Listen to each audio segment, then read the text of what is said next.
ఈ రోజుల్లో చాలా మంది అమ్మాయిలు ప్రేమ ప్రేమ అంటున్నారు, వచ్చి అంటున్నారు, అన్నా ప్రేమించాడన్నా మరి ఏమైంది? 3 సార్లు హాస్పిటల్ తీసుకెళ్లాడన్నా. ఎందుకు? అబార్షన్ కోసం అన్న. ఇదేం ప్రేమ? పనికి మాలిన ప్రేమ. పెళ్లి కాకుండానే తల్లి అవడం ఏమిటండి? ఇది ప్రేమ కాదు, ఇది లవ్ కాదు, ఇది లస్ట్. ఇది ప్రేమ కాదు. ప్రేమ ముసుగులో శరీర ఇచ్ఛలు నెరవేర్చుకునే తుచ్చమైన యవనస్తులు చేసేటటువంటి నీచమైన పని. యాకోబు ఒకే ఇంట్లో ఉన్నాడు, తను ప్రేమించే అమ్మాయి అదే ఇంట్లో ఉంది, ఇద్దరు ఇష్టపడ్డారు, తండ్రి కూడా ఓకే అన్నాడు, కానీ వెయిట్ అన్నాడు.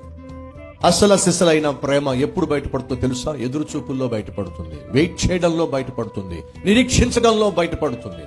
కానీ ఈ రోజుల్లో చాలా మంది అబ్బాయిలు అమ్మాయిలు వెయిట్ చేయడం వారి వల్ల కావటల్లా, నిరీక్షించడం వారికి చేత కావటల్లా, ప్రేమించడం ఆలస్యం, పాపిష్టి పనులు చేయడం మొదలు పెట్టేస్తున్నారు. ఆ తర్వాత అబ్బాయి మోసం చేశాడు, అమ్మాయి మోసం చేసింది, ఏడుస్తున్నారు.